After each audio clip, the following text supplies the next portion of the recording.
Iran. And yet he also said now he wants peace. But is that going to bring peace, or is it really just going to bring a Middle Eastern war tonight? We're going to be joined by an expert panel. Colonel Rob Maness of robmaness.com, Annie Cyrus of liveuptofreedom.com, David Pine of dpine.substack.com, and Leo Holman of leoholman.com. Some of us had an indication this might happen today, so much so that I made my Saturday night dinner reservations for 4:45 p.m. this afternoon. I said, babe, we're going out to dinner, and it's going to be like we're 80 years old. We're going to go before the young people hit the restaurant. We'll have it all to ourselves. She's like, why are we going so early? I said, I think we're going to war. I need to get back home and get in a suit.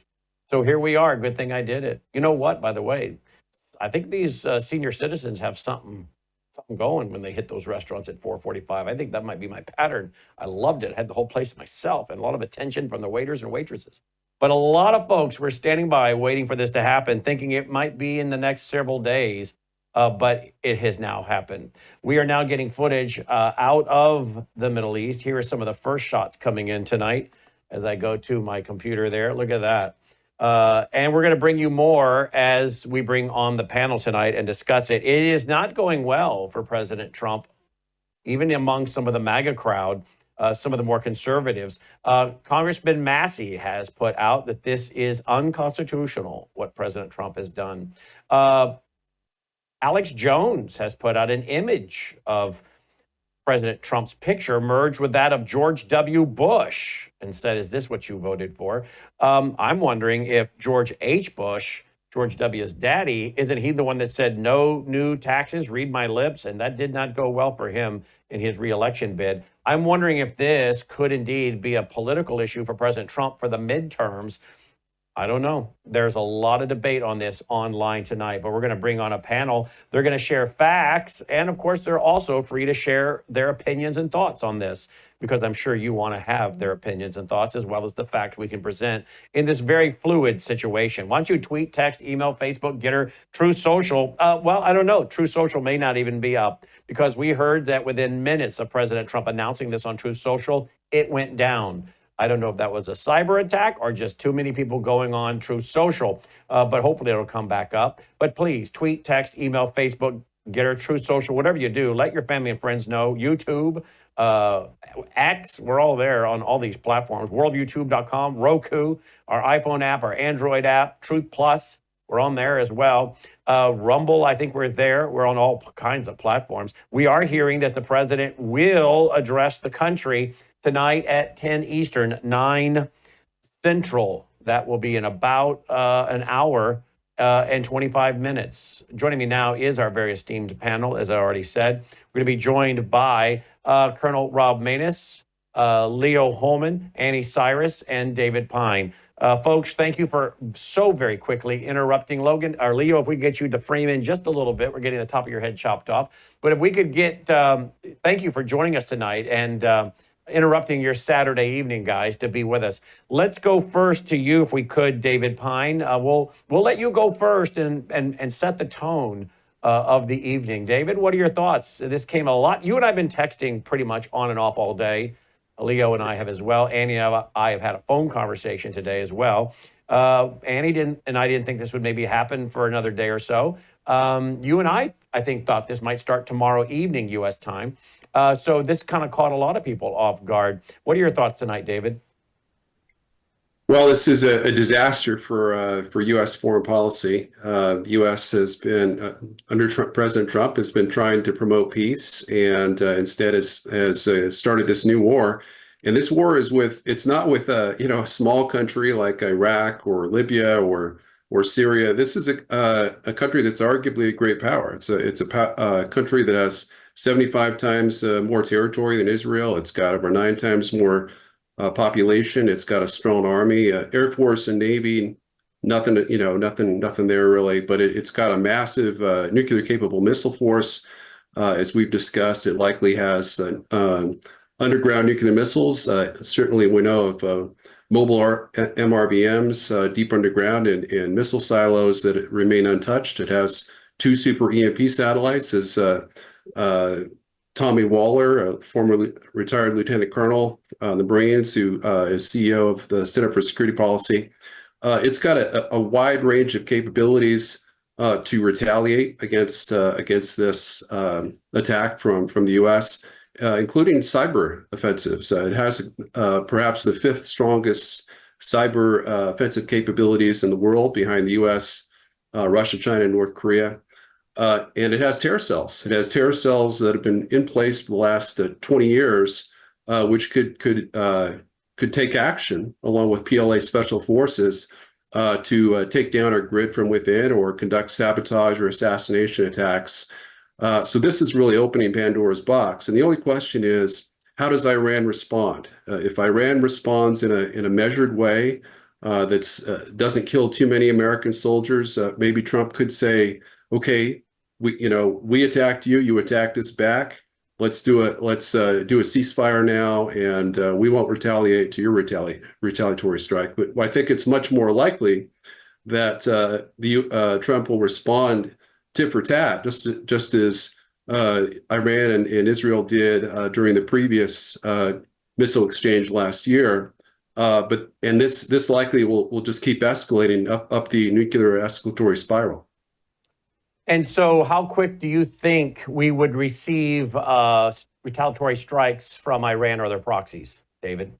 It could be within hours. I mean, I would be surprised if it didn't happen by early tomorrow. Let's go to our next military guy on the panel, Colonel Rob Maness. Colonel, what are your thoughts tonight, and what are your concerns for the homeland? Well, as I've said all along, the president has gone through a very deliberative process, and has weighed all of his options. I would just comment that this is one of the best deception operations that I think the American military and the United States government have ever pulled off. I think most people were fooled that something might happen that was not going to be an airstrike, or that it would be not in the near future as of yesterday. So I think they did a good job at that. However, the big hint factor was when he left Bedminster to come back to the White House, to the Situation Room. He doesn't like spending the weekends, as Steve Bannon said, on the White House property. He likes to go somewhere else. Well, I don't blame him. That was a big hint. I said that to my wife. I said, it's a Saturday night. President Trump normally likes to have himself surrounded by friends, have his iPad with music. I don't see this guy roaming the halls of the White House on a Saturday night, bored out of his mind, unless there's something's about to happen beyond just a meeting in the sit room. I mean, he has secure communications wherever he goes. So, I think that was a big tell. Do you agree with David Pine that we could, Colonel, be seeing retaliatory strikes tonight on our assets in the Middle East? Oh, I don't know the timing, and as David said, they could be as soon as within a couple hours, but there will be retaliation. There's no doubt about that. The Iranian leadership has not given up. They're not going to unconditionally surrender, I don't think. It doesn't appear that way. I'm looking at a video that is purported to be the Fordow facility right now. Large amounts of flames and smoke rising from it, which means if there was radioactive material, highly enriched uranium in there, that's been particularized and atomized and is floating up in the atmosphere now. So there'll be that's one of the consequences of striking this. Who knows how much that will be? That's the image I'm seeing. Yeah. Yep. That's unconfirmed, though, what the location of this. Well, if we struck deep down into the heart of the facility and blew up the highly enriched uranium, if there was some there, there has to be some fallout, because that smoke will rise up through whatever holes are there. The dirt and the granite got overturned and thrown up in the air with huge clouds and plumes just with the detonation of the weapons. So this is not a perfect thing. The science is always imperfect with weaponeering, and especially going after these hardened and deeply buried targets. And I'm a little bit concerned about the president's statement touting success. Yeah, if the air crews got in and out safely and we didn't take any losses and those kind of things, that's one mark of success. But we have to remember what the goal is here. The goal is that Iran doesn't have nuclear weapons, and now the United States has entered this war As I said yesterday, and I'll say it again today, it will not be a one and done. The Iranians will not let it be a one and done. I would project that unlike what happened after the General Soleimani hit, which we did on ground that we technically owned because it was our combat zone, by the way, and he was there as an enemy combatant.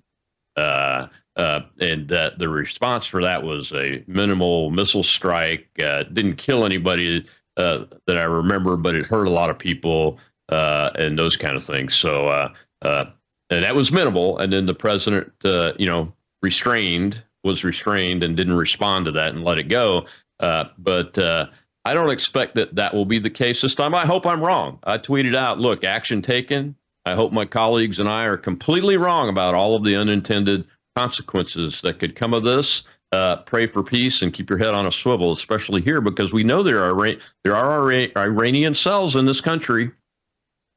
There are Iranian cells in this country. Common sense dictates that we have to be prepared for that and have to think that is the case. And we had the CBS News and other outlets reporting that the FBI director had announced that they were monitoring Hezbollah terror cells, Iranian terror cells here in the U.S. We are also as far as the bomb damage assessment analysis on the target, that's going to take quite some time to do that, to see whether that strike was successful to meet the objective, which is to remove Iran's nuclear capability. Now we hit 3 facilities, and he said that we dropped full bomb loads. I'm not sure what that means. Each B-2 carries 2 GBU-57s, and I would expect that there were more than 2 put into that Fort Howe facility. Let me go real quick before I go to the other panel members here. This is President Trump's social media post tonight, also put up at X. He said, quote, "We have completed our very successful attack on the 3 nuclear sites in Iran, including Fordow, Natanz, Esfahan, and all planes are now outside of Iran airspace. A full payload of bombs was dropped on the primary site, Fordow. All planes are safely on their way home. Congratulations to our great American warriors. There is not another military in the world that could have done this. Now is the time for peace. Thank you for your attention to this matter," end quote. Now is the time for peace is the spot that is getting some pushback big time on social media, Leo, because many are saying, wait a minute, you just entered a war. How can you call for, going to the table in peace when you just entered America into the war, which Thomas Massie tonight is out on X and X saying he did so unconstitutionally. So already the fragmentation of the MAGA crowd is going. What are your thoughts on this post, Leo? It's Orwellian, in George Orwell's 1984, war is peace, right? So we just conducted a peaceful maneuver on Iran. And we just conducted a, quote, peaceful maneuver. Yes. So when they blow up some of our American cities or start killing Americans, they can tweet out, "Hey, we're just doing a peaceful maneuver. We're returning peace. The peaceful favor. We want peace with you guys." Not to laugh, because this is serious, but it is kind of weird wording, right? It absolutely is. And Colonel Manus is correct. We don't know the fallout yet from this. My biggest concern is that there will be radioactive particulates raining down on not just Iran, but neighboring countries. Then the world gets up in arms, starts a big, huge PR campaign against America and Israel. We come under devastating terrorist attacks here at home, increased attacks abroad, wherever U.S. assets are found. We now have to be on a total defensive. As David said, it could start within hours. So, the peaceful maneuver has been concluded, and now we have to wait and see what the fallout will be. I think this day will live in infamy. I really think this was a huge mistake by President Trump. I was not surprised by it when he said that, that he was going to wait and make the decision within 2 weeks. All of the media was saying, "Oh, he put it off. He kicked the can down the road for a couple of weeks." When he said that, I knew it was imminent. I knew it would be within days, not weeks. because the United States government never does what it says. Usually it does the opposite. So I was not at all surprised tonight. But what happens from here on out is anybody's guess, Brandon. Annie, let's bring you in. I'm sorry, ladies normally go first and you're going last. That's not very good of me as a gentleman. Sorry. Or I could say we're just saving the best for last. Annie? Well, I appreciate that. No, that's all right. I actually wanted to hear everybody else's thoughts. As you know, I'm no expert on military at all, or Right. war for that matter. So Right. I will rely on what we heard from our experts. But here's what I will say. And please forgive me, as it's very rare for me to go on air on your show as an Iranian. We should have stayed out of this. We should have stayed out of U.S. this. Is that what you should just said? have stayed out of this. We do not need another CIA operation for a regime change.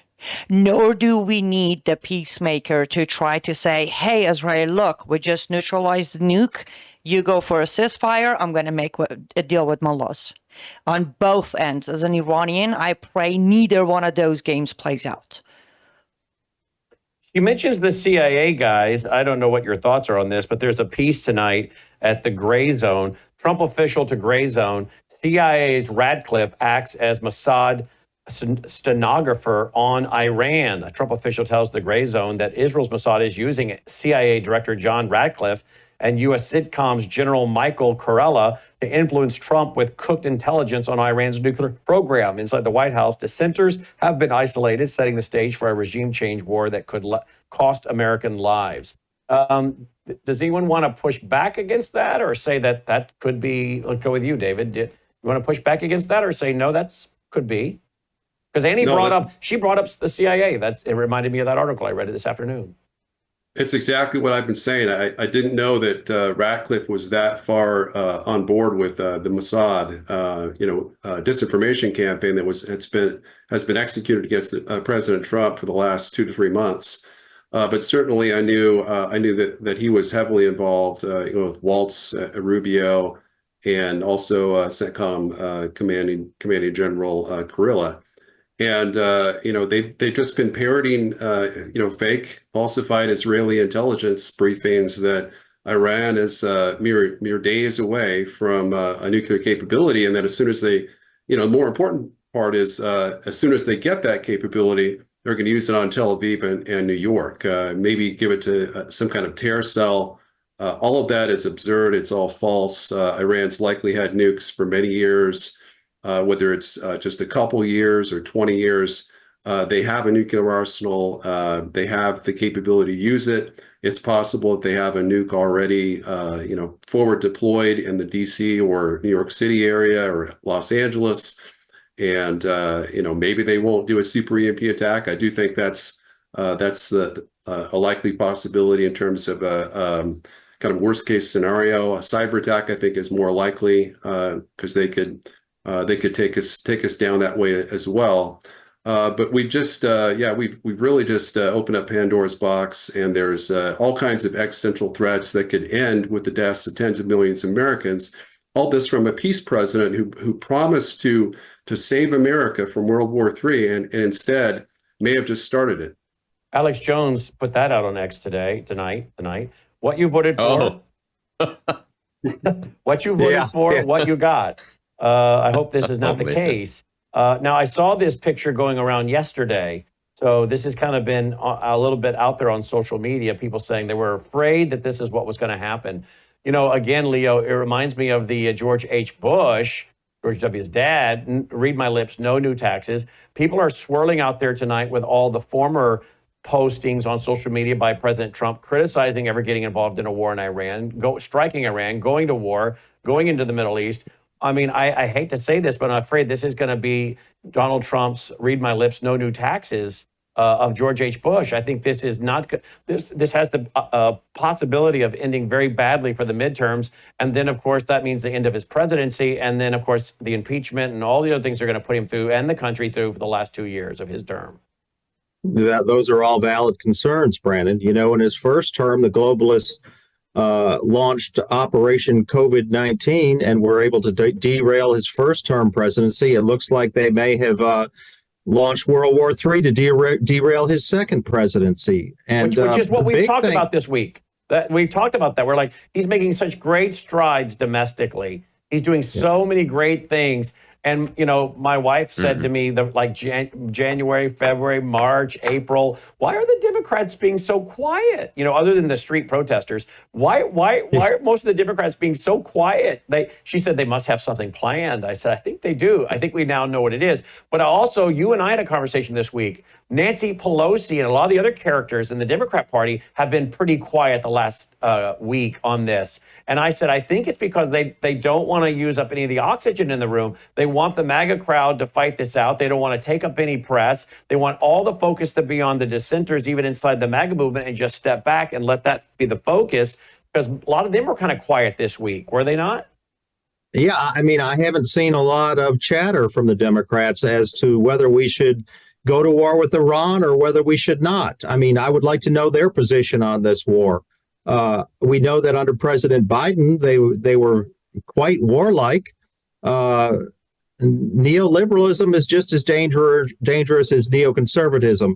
They're both parties are completely infected by globalists, and globalists are above anything else. They're always eager to go to war, and it doesn't matter if it's, you know, the Middle East, Ukraine. They'll take advantage of whatever they can do. And it seemed like they were unsuccessful in drawing President Trump and the United States into the Ukraine war. And then suddenly this Middle East thing popped up. So, you know, the neocons are very clever. They're very crafty. And I feel like this was plan B. Plan A failed to get us involved in Ukraine against Russia, another superpower, nuclear armed superpower. So plan B, they figured it could be just as good to go after Iran and then hope that to get in a war with Russia and or China, accomplishing the same thing. The goal, as I have been saying for 3 years now, is to get America into that final takedown stage of what is known as America, the world power. And the best way, I think, to do that in the minds of the globalists is to get us involved in wars, whether that be civil war at home. We've seen the, you know, continuous stoking of people at home on the home front on both sides of the aisle at each other's throats. You know, we saw the riots just a couple weeks ago, and I thought it was very interesting how they just, you know, escalated, then boom, totally dropped off the news cycle, and we never heard another thing about it. Just then, as the Iran war was heating up. So it seems to me like the globalists are getting their wish now with dragging the United States into world war. The question I would like to hear from the other panel members: do you believe, as military men, that Russia and China will be content to sit on the sidelines and watch, or will they get involved? And if so, how? Will they just continue to use Iran as a proxy? Maybe some other countries, Pakistan, who knows? Or will they get involved? Let's start with Colonel Manus, then David Pine. Yeah. Colonel, you go first, please. Yeah, I mean, everything Leo said is a major concern. We've been talking about this ever since this war started, that the potential for Russia and China to get involved is there. It's real. I think it's unlikely that Russia will do anything kinetic, and probably China, too. I mean, the most obvious thing that China might try to do is take advantage of the situation and take Taiwan kinetically while we're distracted. But I'm sure plans have been made to put a deterrent force into the Pacific that may be the B-2s that you saw being reported on that left Whiteman last night. That's what I was thinking was going on when I saw that. But there aren't very many B-2s. So that gets back to the big question, look, I've said that this type of thing for this Fordow facility and taking out these nuclear facilities and this nuclear capability, there's no way it's going to be a one and done. And the president sounds like that's what he's going to do, a one and done. We'll see. We'll see if that's the case or not. But it won't. But the objective will not be achieved. And the objective is Iran cannot have nukes, because if there's anything left at all and the Ayatollah and his team are still in place. They will go in there. They will recover everything they can recover, and they'll start their program back up. It's inevitable. It's I'm historically accurate. I know. But this time they'll probably be more secretive even, and be more like Pakistan, where they just made it happen and then exposed it to the world. And we'll see what happens. But I'm very concerned about the reaction and what the Iranian response will be, because there will be a response, and they haven't given up. They have plenty of missiles left. They hurt Israel on the daily, and they will fire at our forces. That's why our forces have been moved around and removed from a lot of the big bases. Al-Udeid, the big Air Force base there, has been emptied out from U.S. forces. Colonel and the rest of the panel, Gordon Chang put out 6 hours ago, and I read this to my wife and a few friends. His first tweet was, prepare to live without grid electricity for months. China is planning to hit our largely undefended and fragile grid. Then he put out, if we are attacked in the homeland, China is planning to do so. You will need canned food. Make sure you have 2 manual can openers. Think how you will live without, among other things, electrical power. I called one of my friends and in the Mid-South, and I said, if I were you, because he's not a prepper so much like I am, and I knew it. So I called him and I said, if I were you, I would be stocking up tonight. That was this afternoon as I was headed to my 4:45 dinner appointment, because I knew I better have dinner early because I thought I'd probably end up back here. He literally just texted me and said, I'm watching your show. We just got back from Costco. I replied, good move. Gordon Chang also provided a link to a document that I sent to a few of you yesterday. Look at this, Disclosed TV. China is studying how to hack and crash Western power grids. Of course, we already know from people like former CIA operations director, or former CIA operations officer, analyst, not operations officer, analyst Peter Pry, that China was in our power grid as it came out in 2018, what was called Operation Dragonfly, I think it was called. And that was before China and Russia carried out their Vostok 18 exercise, which was then, I think, the largest military exercise in world history. Well, Dr. Peter Vincent Pry, the late CIA analyst, sat at this desk, and we streamed out live, and we used that for our documentary, Siege. He said, yeah, but before the Vostok 18, Russia and China were in our grid, Operation Dragonfly. I have him on video talking about it. David, you now hold the position in the organization that our friend, the late Dr. Pry, held. You know about Operation Dragonfly, correct? I'm not super familiar with it, but yeah, that threat is real. China has at least 466 transformers in our grid right now. So it's like I think 11% of our transformers are Chinese made, and those can all be turned off with the satellite signal that we haven't figured out how to jam yet. So that they could do that. And when we talk about how Russia and China could support a prolonged U.S.-Iran war, that would probably be one of the main things they could do. Without the need for an Iranian super EMP attack. They could do that, and there's, how would we respond to that without power? I mean, our military bases are 99% reliant on civilian power, so that would just shut us down. It would shut down our ability to surge forces into both theaters of war and potentially Europe as well, because Russia could also take advantage of this. They could nuke Ukraine and retake the Baltics.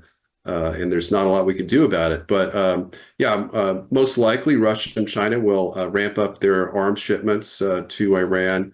China, I think, invariably, if this goes on for 2 weeks or more, they're going to invade Taiwan, and it's going to be over before we can do anything about it. Of course, invading Taiwan Trump could take us to war with China and Iran simultaneously. And invading Taiwan, that's where we get about 90% of our chips for critical infrastructure, hospitals, all kinds of stuff we need, right, David? Yeah, 90% of advanced semiconductors are made in Taiwan. most people think that those facilities would be destroyed either by us, by the Taiwanese, or by the Chinese. Probably not by China, but in the process of them trying to take those facilities, they likely would be destroyed. So it's unlikely that China would be able to capture those and use those for a monopoly, but they certainly could deny it to us. Certainly, and cut off trade to us. I mean, they could shut down our advanced weapons production because the majority of our critical weapons components are produced with Chinese critical components and rare earths. I'm going to go to Colonel Manus, but I want to give a heads up to Annie because I know she's busy collecting information. Annie was born and raised in Iran. For any new folks joining us tonight, born and raised in Iran. Or she prefers me to say Iran. She speaks Farsi, and so she's able to just scour what's going on. She communicates with people over there who are using VPNs. So we're going to get an update from her in just one moment. It's a little heads up to her to be ready with that update. But Colonel, the Washington Times put out today, I was doing a lot of work and research this afternoon, thinking that I might need to go live tonight, so I better do show prep. And in my research this morning, I found a Washington Times article. DHS warns smuggled Chinese jammers pose growing threat. Illegal electronic devices used to thwart police communications during heists. That's a little troubling. Add that to the fact we've got 2 Chinese folks caught in the last couple of weeks coming in with biological weapons. One involved in some kind of agro-terrorism, I guess is what they wanted, that would have destroyed our wheat crops. I mean, we already know the terror cells are here, the 100,000 plus Chinese military-age males. We know that Russia, China, Iran, North Korea are all in some kind of military alliance. Do you think the alliance between China and Iran is, respond first to this DHS report, but also do you think the alliance is stronger between China and Iran as it is between Iran and Russia? As to the report, nobody should be surprised by that. We've been talking about the estimated maybe even 100,000 Chinese military-age males that came through the border and through our airports and ports illegally, thanks to Joe Biden for years now. So no one should be surprised by that. What people need to be concerned about is that Gordon Chang doesn't usually send out information like he did, Brandon.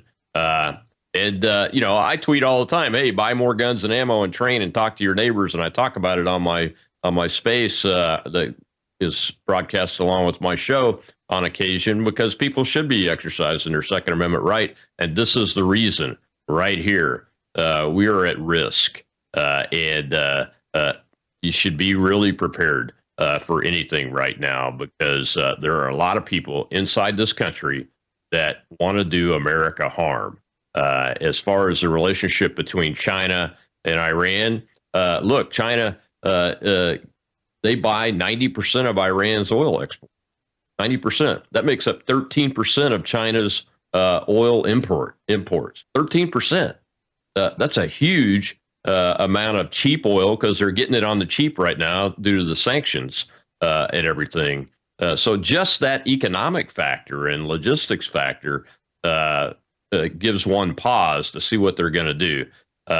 Look, they would need to get Russia, Iran, most of the BRICS nations to attack us to really make a go at taking down the United States of America. I don't think they're that capable at this point, but the possibility is there that they're going to pull the trigger on something internally to the country to try to disrupt our society. It's always been there, and it just increases the possibility with now us entering this war in the offensive way with Iran, and that's the concern. But we'll see what the president says.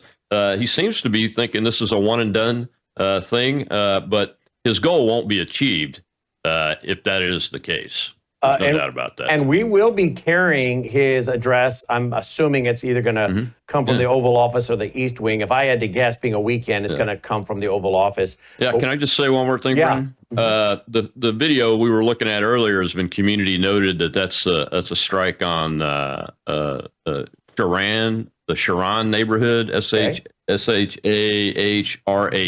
from last week. Okay. And it looked like a big fuel fire, and I think there was some kind of oil and gas facility close by to that neighborhood. So that's been community noted. Again, first reports from the battlefield are always wrong. Wrong. Yep. That's why, I appreciate President Trump and his frankness and his positiveness, but and hopefully he was talking about the success of the bombs being dropped on the target and the crews all getting home safely, and not talking about his goal of eliminating Iran's nuclear capability, because frankly, as someone that's done this for a living all his life, and David can back me up, things just don't work that way. Yep. Now, I don't know what this is I'm about to show you, because we've gotten it wrong along with a lot of other people tonight. So I don't know what that is, but that's circulating by people, including a guy out of Israel that I know who he is, saying that that is one of the nuclear sites. Whether that's true or not, we're going to have to put a big question mark on that. Well, that is what I would expect to have seen at Fort Al, with multiple GBU-57s, more than two, being put into that facility. That's what I would expect to have seen. But who knows what that is? Let's run to Annie. Annie, are you able to watch our feed? Yes, I can see everything. How is that feed, that image of the explosions we just showed, can you verify, confirm? I can verify it is not Fardo, for the fact that nobody would be able to film that unless from a sky, because Fardo is very top of a big mountain in Rome. Mm-hmm. Residents or normal people wouldn't be around to film it. One thing I can confirm is that after about an hour delay, the Islamic Republic of Iran's news channel has confirmed that Fardo was partially hit. And also they are telling or claiming to people of Iran not to worry about it. There won't be any radiation to be expected, because all the enriched uranium have been moved days ago from all three facilities. Hold right there. We got breaking news. Just 1 second, Annie. The United States military, we're told, is now briefing troops that the strikes on Iran is expected to bring about counterattacks on American bases and facilities across the Middle East, and could also activate Iran-backed and other foreign terrorist groups and cells abroad. Well, that's how we started the broadcast out tonight, with the CBS report. Of course, you guys know, our audience knows, I've been banging the desk all week long asking for the president to address the nation, to tell the nation that they should go ahead and stock up on food, stock up on water, make reasonable preparations, because if we decide to go do something, some of these terror cells in the U.S. might do something, and you'll need to be ready. And yet we never heard that. We've heard it from myself, Gordon Chang, many others. Then we finally heard late Thursday, CBS leaked that sources told them the FBI Director Kash Patel was monitoring what are thought to be potential Hezbollah, which is Iran, terror cells in the U.S. So when they say, terrorist organization cells abroad, that would include Europe, obviously. That would include America. David, this is, again, what you've been hammering on for years, along with our friend, the late Dr. Peter Price. Speak to this, because now the military is being briefed to be aware in the Middle East as well as abroad. Yeah, I mean, this is, as everyone stated, this is going to bring about certain Iranian retaliation. It's not going to be pinprick attacks, that don't kill American troops. We're going to see dozens of American troops killed in the initial response. It could be even worse. I mean, they could target a carrier strike group and score a hit on one of our major surface combatants that wouldn't sink it, but it would cause it to catch fire, and it would be an embarrassing hit to U.S. prestige. There's just any number of things that they're hypersonic missiles. The U.S. Navy has no defense against. So if they're in range of our hypersonic missiles, there is a good chance they could score a pretty serious hit. It's not just U.S. troops there. I mean, the homeland itself is completely naked and vulnerable to Iranian or as has been stated, Russian or Chinese cyber attacks, terror attacks. All the pieces are in place for them to respond in a massive way, and it's hard to predict what they're going to do back. But it's hard to see President Trump, absorbing 80 American dead and saying, okay, one and done. I still want peace. He's going to respond in kind. Have any Okay, of- some breaking news here. Yep. Leo? Trump has, it's being reported in the New York Times and other places, multiple places, that President Trump has confirmed that six bunker busting bombs were dropped from a B-2 on Fordow. And he says that it was completely obliterated. That means at least 3 B-2s dropped them. Takes 3 B-2s to drop 6 bombs. 6 of them. There you go. Let me go real quick before I go back to Annie, because I know again she's scouring the news coming out of Iran as she again speaks Farsi.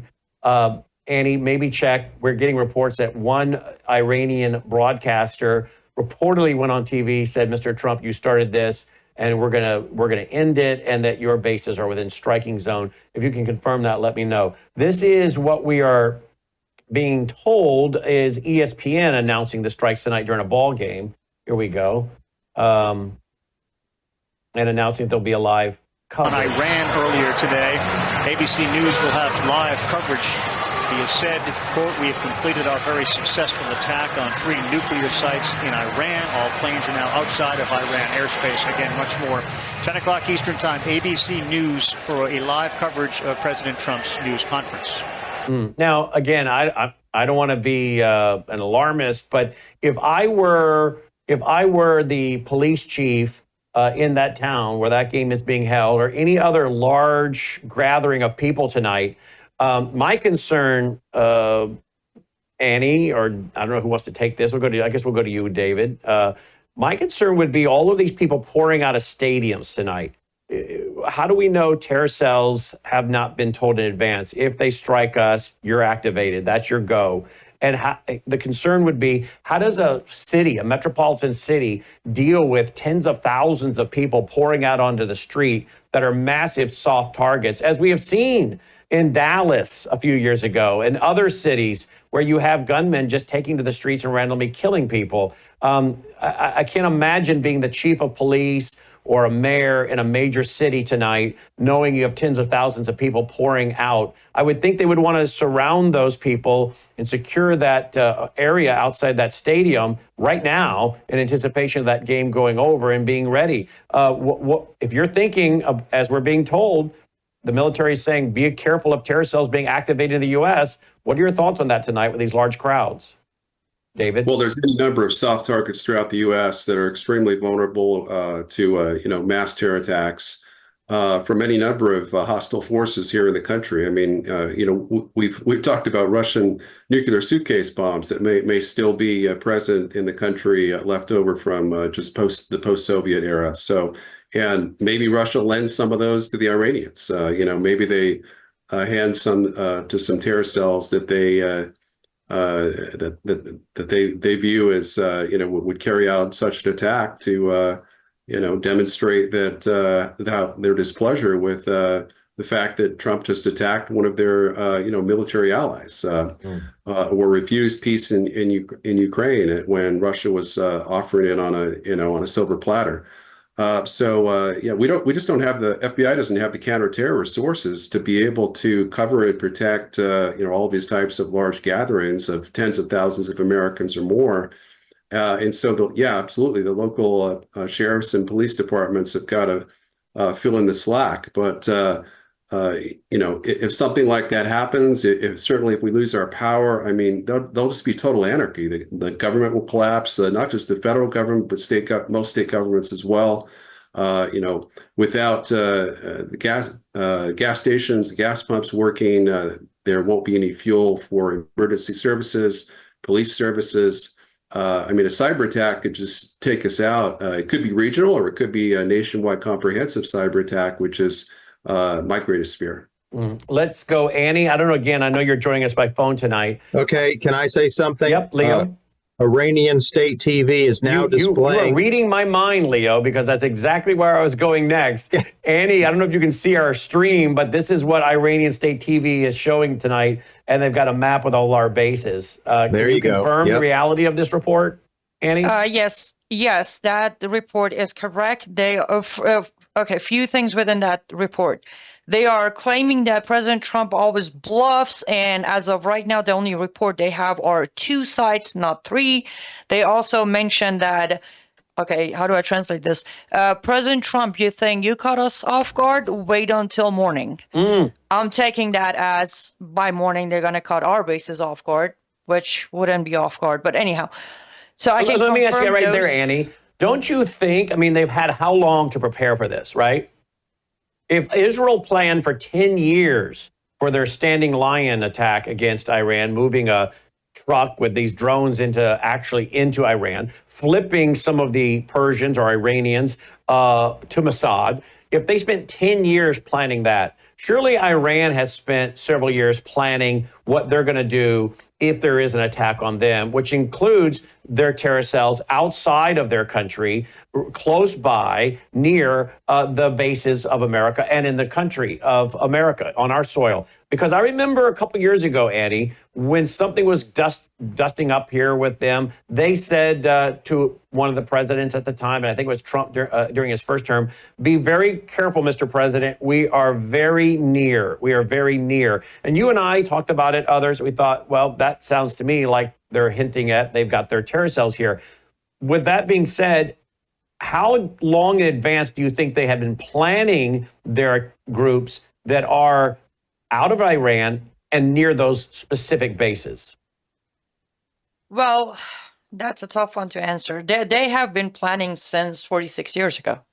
Every time there's a base placed, they're in their situation room planning how to take it down or how to attack it. But not to undermine what could happen to our bases in Middle East and over-exaggerate on what could happen to us here in America. But right now, for last 9 days, Islamic Republic of Iran's quote-unquote military, which is IRGC, has been heavily hit. Okay, they're scrambling. It is way faster, way easier for them to say, pick up the phone, make the call, have 4 big cities in U.S. bombed, then let's go attack 5 bases in Middle East. Does that make sense? You started it, we'll finish it. But by the way, before you go, the video you were playing, Brannon, that I said I can confirm it is not Fardo. One thing I can clear now is that was a video from 2024, one of Israel's attack on Hezbollah on west of Syria. What about the second video we played with the larger explosion? The second one is, wait, I'm confused. I only saw one video. Yeah, we started out the broadcast with one, then we switched to a second that was coming from... The second one is from Syria. Okay. I did not see the first one. Well, that's interesting because that's coming from a guy that a lot of U.S. ladies seem to have a deep, deep crush on, this Israeli, and he can do no wrong. And we've tried to tell people that he sometimes gets it big time wrong, but they still some of the U.S. ladies have a big crush on this former IDF Israeli. You know what I'm talking about, don't you? But he's gotten he's gotten a lot of stuff wrong. But we can. The ladies in America have a lot of them have a big crush on that guy. That's who was putting that video out there. So we'll blame it on him. No, that is definitely 2024. Well, he got it wrong again. Syria. Again, he got it wrong. Colonel, you want to jump in? Well, I'm not surprised. Like I said, the first reports from the battlefield are always wrong. Always wrong. Hopefully the president will have some type of visual evidence. And I hope that the reason why there was talk about ground forces on the ground there is that maybe we had some people in there like the Mossad or the IDF folks or some Americans on the ground to observe the target and get some confirmation there. But you're not going to know what the effect on that facility was. And I'm sorry, that was, keep going. Sorry. You're not going to know for some time what the full bomb damage assessment is. And if we never get anybody on the ground in there, you're never going to know until somebody gets on that target exactly what you did to it. As far as them moving the radioactive material, we have very sophisticated tracking mechanisms for radioactive material. I highly doubt, it's not impossible, but I highly doubt they were able to move it without us picking up on it. Interesting you mentioned that, as you did, because just as you mentioned it, I saw the video, started playing it with the subtitle. They're now claiming on Iranian state TV that they only hit the exit and entry tunnels and that nobody Nobody was harmed. And they're talking about their Fordow nuclear facility there. So they're saying that nobody was harmed. Only part damaged at the nuclear site was the entry and the exit tunnels. Now, of course, Well, I'm not buying that. Hitting those would be part of the target solution for that. Mm-hmm. They would definitely be hit as part of an air attack. We will be carrying the president's address to the nation in about 39 minutes if he is on schedule tonight. About 39 minutes, he'll be addressing the country. We're going to carry it.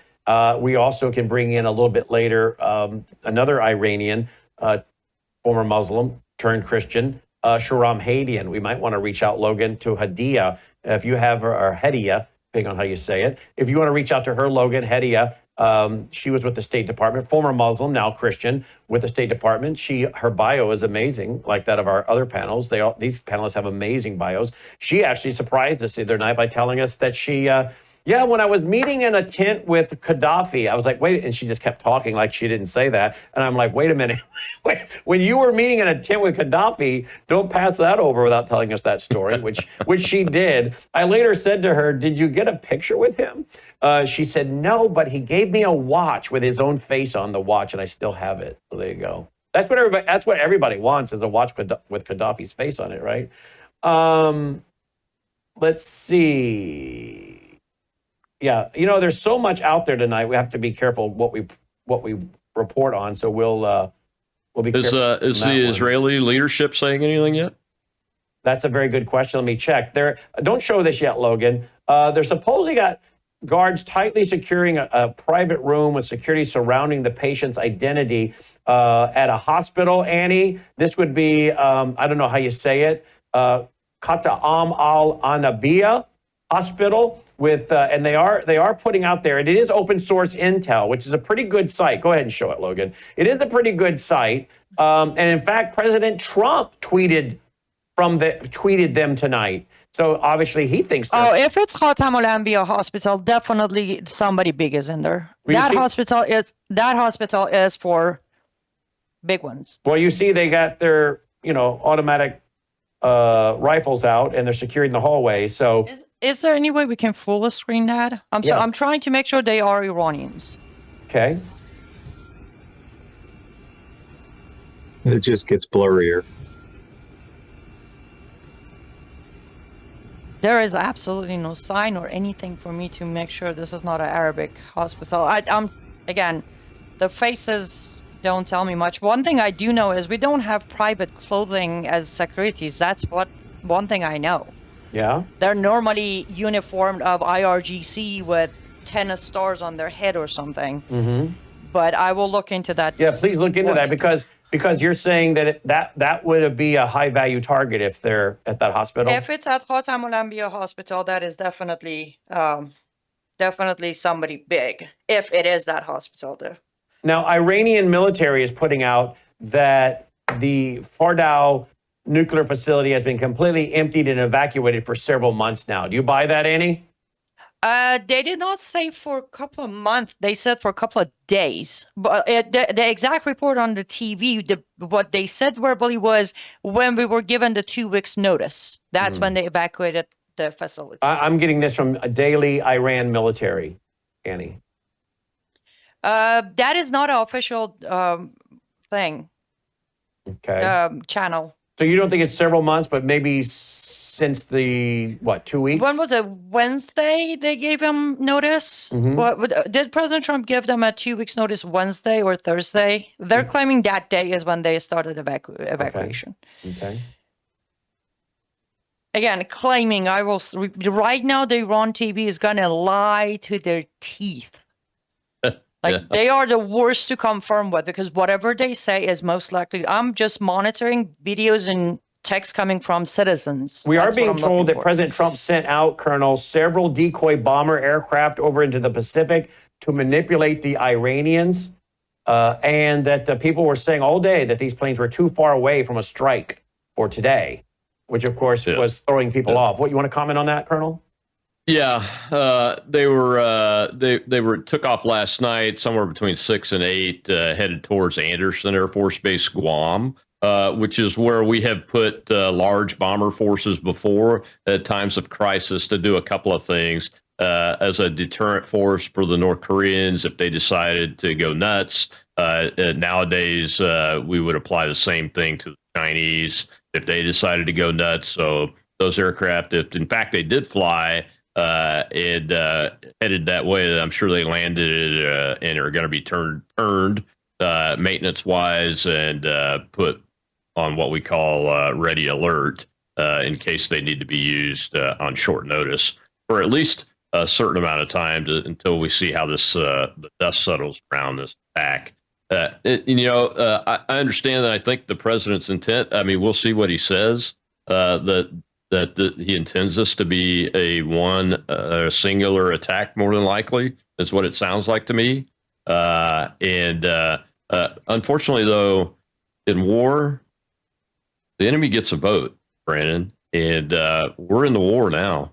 So we're in the war now.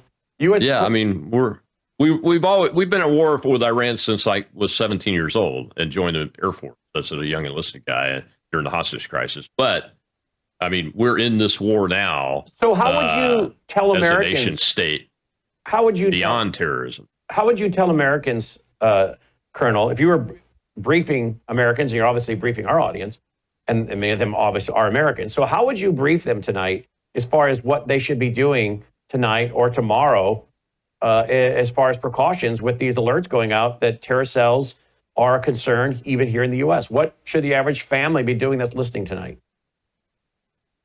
Yeah, they should be thinking about what Gordon Chang said. You know, make sure you've got water, make sure you've got fuel in your cars, make sure you got canned food, and that kind of thing. What I would tell America is what we've done, what my intention is, what my expectation of further combat activity is, what I hope the Iranians will do. And to be prepared for anything. That's what I would tell them. Hey, Brandon, I'm going to have to break off here for a second. Yep. All right. Do you want to let us know? But I'll let you know. Let us know if you want to come back. Just text me or Logan. We'll get you back in. The U.S. president has told Fox News that a total, David, of 6 GBU massive ordnance penetrator, 30,000-pound bunker buster bombs were dropped by the U.S. Air Force B-2A Spirit long-range stealth bombers on that Fordow nuclear facility. What are your thoughts on that, David? As far as what they use, is that exactly what you expected? Yeah, from a military perspective, I mean that's the way to do it. Is if Trump's really wanted to do a one and done, each of those GBU-57s are rated to take out targets about 50 meters underground or about 150 square feet. I think it was stated by another Iranian immigrant source that's from a friend of mine that Fordow is actually 150 meters deep. So you would have to have essentially perfect explosions down the shaft, with at least three in a row. So that's the way to do it. I mean, and we're also being told that, militarily speaking, Tomahawk land attack cruise missiles were 30 of them. 30 of those were launched from submarines with the U.S. Navy at the Natanz and Isfahan nuclear facilities. Is that also, again, what you would expect, David? It is, yeah, because those are easier targets. So it would make sense that we would use, submarine-launched missiles for those because, our submarines are much harder to detect. They can get closer to target than, for example, aircraft carriers with minimal risk to themselves. But I just want to say again that the Ayatollah Khomeini, before this attack occurred, this was just 2 or 3 days ago that I shared with you, threatened irreparable damage to the United States homeland in the event that we attack their nuclear facilities, and we've just done that. What does irreparable damage mean? To me, it means either a super EMP attack that takes out our electronics essentially for good. Takes down the grid for good, or a cyber attack that would be very difficult to recover from, and could take down our entire country, cause our government to collapse, and our people to starve to death by the millions. So as has been stated, we haven't seen the end of this. It's just getting started. And, Rob just stated what I told a friend, and that is Iran gets a vote. Trump may think this is over. Iran's going to strike back hard, and how Trump responds to that will determine whether this is in fact a 2-day war, or it's the start of World War III. Have any of you watched? I'm sorry, can I come Yeah, in? please, Annie. Okay, the same host that you were showing, broadcaster in Yes. Iran, just announced from now on, every American civilian and military personnel in the region will be considered a legitimate target, including civilians. I want to get a response. Oh boy, that's 12 minutes long. I don't want to play 12 minutes, but I wanted to get a response from Mike Benz. How many of you have been following Mike Benz? Most of us have, right? Well, what's interesting, did I send to you guys what he put up today? He put up a very interesting video that was, 12, 15 minutes, 20 minutes long, whatever. And it was clips of the 2022 movie Top Gun, The Last Top Gun. And he said he watched that in 2022 when I was on a flight to kill time. And what he found shocking was that the premise of the movie is that our Top Gunner go in to a mountain range, and they show the mountain range, and he then stops and says the mountain range is very similar to Fort Owl, the way they're describing it in 2022 in this movie with Tom Cruise. And then the president's going in because we have to protect allies. And he says, they don't say Iran, but they do say we got to protect allies. And the way that it's all laid out, he said, this is going like a movie script from 2022. He said, it's like we're going in to do this to protect NATO, members of NATO. And he was very distressed. I don't know if any of you got to watch that this evening. I did before we came on the air. And he's like, I'm a supporter of Israel, but I'm very concerned about what our president is about to do. Have any of you watched that? No, I haven't seen it, but I agree that Iran was likely the model for Top Gun Maverick in terms of that attack. I mean, what other country is essentially that the whole premise of that plot was taking out a country's initial nuclear capability, and what other country do we know of that meets that definition? I don't know of any other than Iran. But one more thing I wanted to say that kind of supports the idea that Trump has contingency planning to make this a very big and a very long war with Iran, and that is he put Vice President J.D. Vance in charge of a working group to pick Iran's new leader. He's they're going through, they're already considering No, thank you. killing off the Ayatollah, and it's not the Crown Prince. They right away they X'd out the Crown Prince as the potential Pahlavi as the next Iranian leader. They're looking for some kind of moderate religious figure that is friendly to Israel, and I can't think of any. I don't know Iranian religious circles, obviously, but it seems doubtful that someone like that exists, but maybe in immigrant circles they do have someone like that. But that to me suggests that Trump is much more on board with Netanyahu's regime change objective for this war, and that this the whole idea that it's to eliminate Iran's nuclear production capability is just a pretext for a much longer and greater war that's going to be, the Iraq War II on steroids with a nuclear dimension. Let me go to a little bit. I don't know what we're all going to watch it for the first time. Mike Benz just put this out. Watch this. Listen. Immediate take on what just happened. Given this take in the absence of any information whatsoever, we got a truth just now from Trump saying that the U.S. had used the B-2 stealth bombers that they just moved into the area to bomb 3 different sites inside of Iran, 3 different nuclear facilities, nuclear energy facilities that may have been used for making nuclear weapons. We don't know. That's the allegation. And dropping, quote, a full payload of bombs on Fordrow, the main site that Top Gun Maverick was about. Now,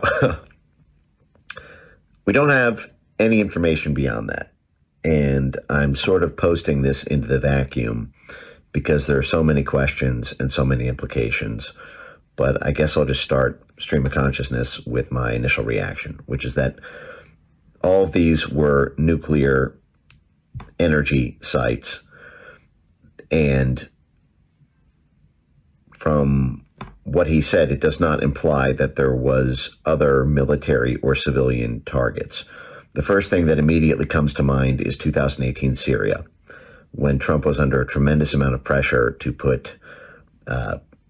basically to declare war on Syria and to do what the Biden administration would do through a military ISIS-led coup against Bashar al-Assad.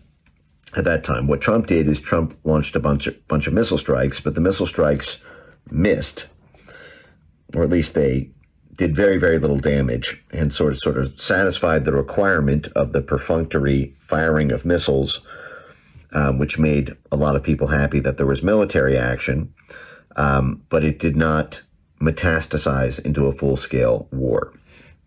So we don't actually know how extensive the bombing was. We heard a full payload, but we don't know if, for example, bunker buster bombs were used on the nuclear facility, especially Fordow.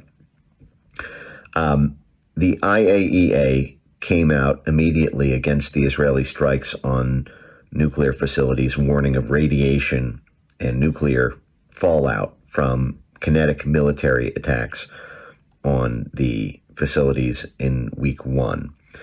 I thought that was very interesting because the IAEA, the failure to comply with the IAEA inspections was sort of the predicate for the attack. And then the IAEA comes out and says, no, don't attack the nuclear facilities. But now we've done that, evidently. We don't know how extensive it is. We don't know if everything's been destroyed. We don't know if there's radiation pouring out of parts of Iran. We don't know. That will be interesting. Whether or not the bunker busters were used or not, I think will determine the perceived severity of what's happened tonight. I have concerns about this. I think like many people do. I'm Jewish. I'm a pro-Israel guy, and I've been very concerned about what I've seen out of the Mark Levin camp in this. I don't think it's good for Israel to have a full-scale war against Iran and to be perceived as dragging the U.S. into it, which is kind of an inescapable aspect of this. This was a unilateral attack against Iran, and you can argue whether it was a good or a bad thing, whether it was a necessary or not necessary thing. I'm not even weighing into that. But the simple fact is the U.S.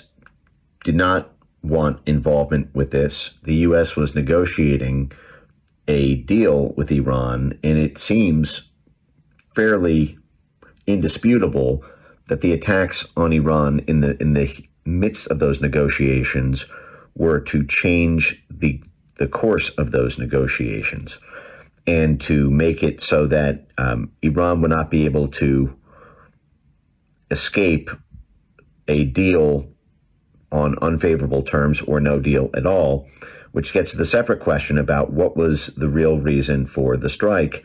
Was it because of nuclear weapons, or was it because a deal might involve sanctions relief that could potentially make Iran's economy capable of pumping back up Hezbollah, the Houthis, Hamas, etc. The fact is Iran had 60% uranium enrichment over a year ago. Nothing has really changed so far as I know, other than the IAEA inspections failure, which Iran said they did as a negotiating tactic. Effectively, they said, well, the U.S. pulled out of the JCPOA, so we don't need to comply with those inspections requirements. And since we're negotiating a new Iran deal, we're starting from a position of strength by being able to offer the inspections in return for something like sanctions relief. That's what started this whole ball rolling. And then it appears that Israel used that failure to comply which Iran said they were doing as a negotiating tactic to say, well, that means they must have the bomb. Might be right, might be wrong. I don't know. I'm not an expert on that area. And frankly, the experts aren't really talking. Let me hold right there, guys. What do you make of that? Before we go to, we're being joined by former Muslim and Iranian Shahram Hadian as well now on our panel. What do you make of that, David? What he's saying? Again, a Jewish gentleman, I'm for Israel. I'm not Jewish. I'm a righteous Gentile, but I'm like him. I've been very measured about this. I'm for Israel, but I don't think this is a smart idea for America. And he's saying he doesn't even think it's a smart idea for Israel to have done this. Well, I think I've been pro-Israel my whole life, and I've been really just like an unvarnished supporter of Israel until the Gaza war, and then I've obviously taken major issue with Netanyahu, and I think a lot of his military strikes, while successful militarily, have made Israel much less secure because, when you're dealing with, nuclear power that I believe is nuclear, like Iran, you don't want to be striking them directly. I mean, this is a new historic. I mean, we've seen this between obviously Iran and Pakistan, two nuclear powers attacking each other, but the U.S. has never been involved in striking another potentially nuclear power as we did this evening. But Israel is much less secure today. We've seen that with massive Iranian strikes against Israel. Israel, unfortunately, is running out of missile defense interceptors. They're getting dangerously low, perhaps 7 or 8 days. I think about a week's left at this rate if Iran keeps up the strikes. And so, what happens when they run? They're almost out. Hezbollah still has 150,000 missiles and rockets they could lob at Israeli cities and military targets and rain hell on Tel Aviv. They could cost thousands of Israeli casualties. And that's just a terrible state of affairs. We don't want to see that. So I think Netanyahu is acting against Israeli national security interests. The U.S. has as well, unfortunately, under Trump. I'm not an optimist when it comes to I'm fairly pessimistic as to what we're going to see in the future. But it's just unpredictable. It's Pandora's box that Trump's taken. Well, speaking of Pandora's box, you just sent me over a Substack by our mutual friend Michael Yon, who says this: Trump is not just at war with Iran. Iran is a member of Shanghai Cooperation Organization, the other NATO. Scroll down. That's right. Trump's war will not only be with Iran, but with many others, including China, Russia, Pakistan. China, for one, has extreme interest in the well-being of Iran and has a direct train connection with Iran. Iran will not run out of ammunition. Members, the 10-member state of the Shanghai Cooperation Organization: Belarus, China, India, Iran, Kazakhstan, Kyrgyzstan, Pakistan, Russia, Tajikistan, Uzbekistan, Afghanistan, Mongolia, Armenia, Azerbaijan, Bahrain, Cambodia, Egypt, Kuwait, Maldives, Myanmar, Nepal, Qatar, Saudi Arabia, Sri Lanka, Turkey, United Arab Emirates. You know what? That's a very good point he brings up there, David. Yeah, the SCO, I've been saying for years since it was first formed in 2001, it's a mutual defense pact, not too dissimilar from NATO. It has, China and Russia have held SCO-wide, military exercises, joint military exercises for some time now, and it's got to be on an annual basis. This last exercise they had wasn't just Russian and Chinese troops and naval and air forces. It was troops from, I think, 10 or 11 different countries. And we saw, obviously, the unprecedented solidarity between Russia and China at the Russian Victory Parade on May 9th. So this is a real alliance. Now, just like NATO, Article 5 of NATO, a lot of people misunderstand that.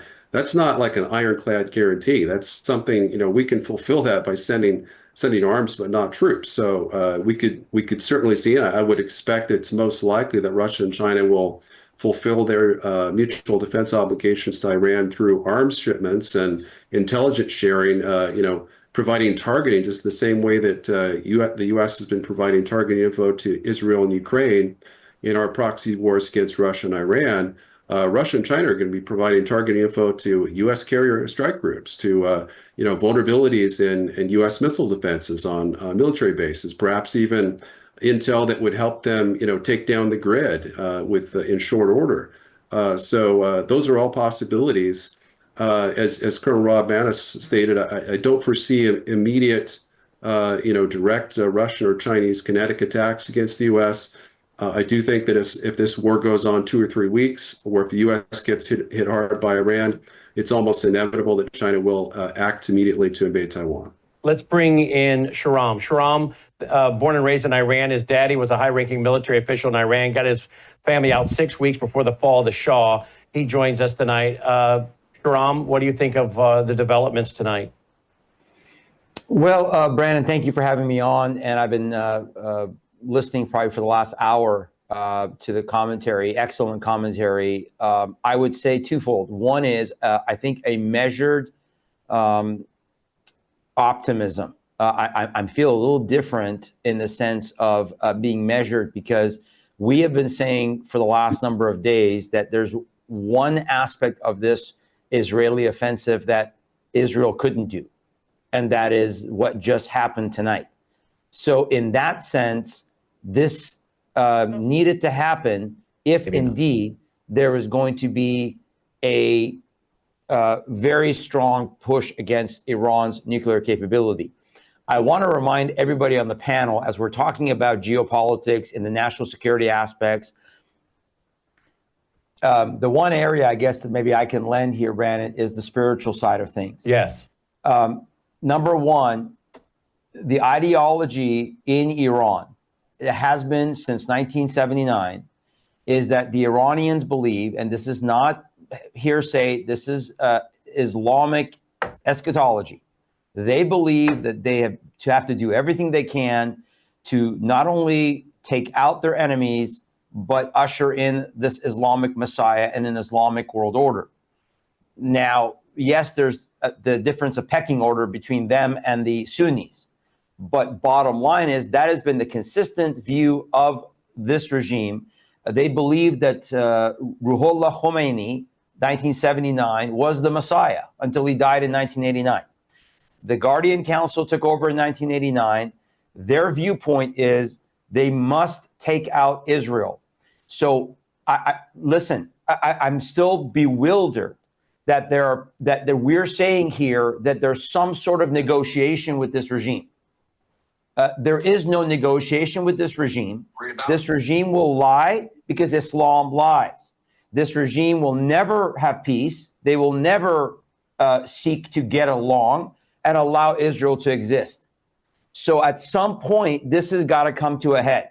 And I think that is the moment. Now, I agree with all the commentary about all of the collateral damage and all the things from a national security standpoint.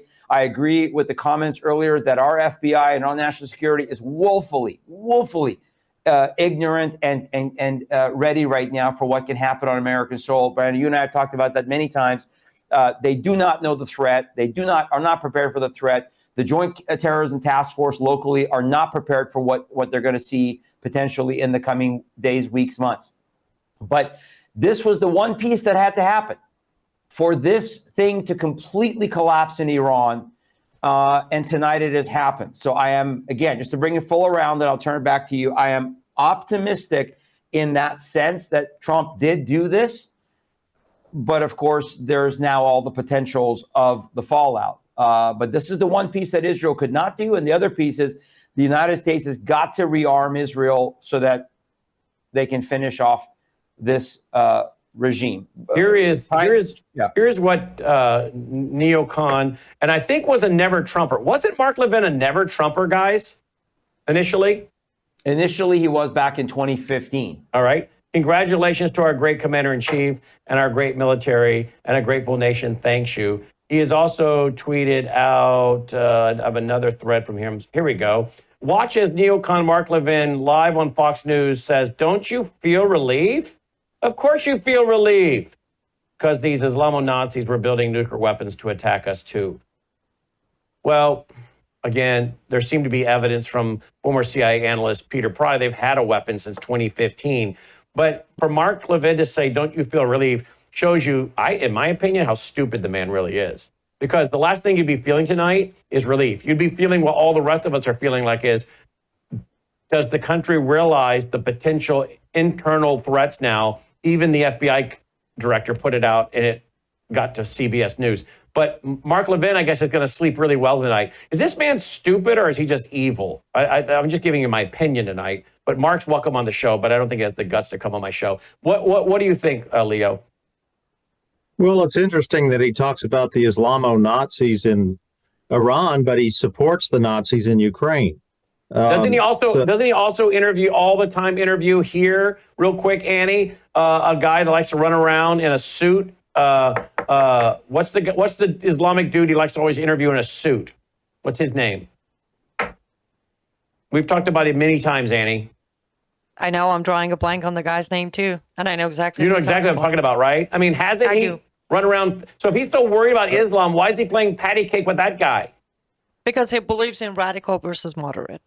Are you talking about Zuhdi Jasser? Yes, thank you. Thank you. Yes, Zuhdi Jasser. Yes. Yeah, he's had Remember, Zuhdi Jasser on so many Zuhdi times. is supposedly a reformer, so a lot of these people. I know, but I'm saying why they would have him on the show, because they believe in radical, who reformers are turning into moderate. Exactly. But that's foolishness, because how can you have a moderate Islam when you're reading the Quran and the Hadiths, right? Exactly. There's no reforming Islam. There's no moderate Islam. Reforming Islam would be to completely dismantle Islam. There are Muslims like your mom and dad who didn't practice. Your dad, a beer-drinking, pork-eating Muslim, but he wasn't a moderate Muslim because he was reading the Quran and just chose to throw out segments of the Quran, right? No, exactly. He was a moderate, quote, moderate Muslim because he was a career military officer under the Shah. He was a terrible practicing Muslim in the sense of actually reading the Quran, praying, not drinking alcohol, not eating pork. I mean, he was a terrible Muslim in that sense because he went to military academy when he was 17 years old, served under the Shah of Iran. He took early retirement, again, because of the fact that he saw what was coming. He was actually scheduled to be, he was a full bird colonel, and he was scheduled to get an advancement to a general because he was a liaison officer. But anyway, all that to say, exactly, you're right about Mark Levin and these. I mean, guys, how can he say, don't you feel relief tonight, Leo? He lives in a different world, Brandon. He lives in the neocon world. He's giddy. He's happy, just like Lindsey Graham, just like Tom Cotton. These guys live and breathe war. I mean, if America is not involved in a war, they're not happy. I don't know if it's because they're invested heavily in military industrial stocks. I don't know. I don't want to judge their motives. Maybe they're actually convinced that this is good for America, good for Israel. I personally don't see it. I see America as less safe tonight, than we were yesterday. And that's just a fact. And so if you're truly America first, then I don't see how you're happy. You might have measured some sort of measured optimism, as Shahram has expressed, but you're still going to have the concerns. You're not going to say, I'm going to bed and I'm going to be relieved and I'm going to sleep better tonight. No, absolutely not. Here is I guess in English, we're here for the first time together. I guess this is an English statement by Benjamin Netanyahu of Israel. Congratulations, President Trump. Your bold decision to target Iran's nuclear facilities with the awesome and righteous might of the United States will change history. In Operation Rising Lion, Israel has done truly amazing things. But in tonight's action against Iran's nuclear facilities, America has been truly unsurpassed. It has done what no other country on earth could do. History will record that President Trump acted to deny the world's most dangerous regime the world's most dangerous weapons. His leadership today has created a pivot of history that can help lead the Middle East and beyond to a future of prosperity and peace. President Trump and I often say, peace through strength. First comes strength, then comes peace. And tonight, President Trump and the United States acted with a lot of strength. President Trump, I thank you. The people of Israel thank you. the forces of civilization thank you. God bless America, God bless Israel, and may God bless our unshakable alliance, our unbreakable faith. All right, now here's the problem. I want to go back to this right here. But in tonight's action against Iran's nuclear facilities, America has been truly unsurpassed. It has done what no other country on earth could do. History will record that President Trump acted to deny the world's most dangerous regime the world's most dangerous weapons. Really? Did he?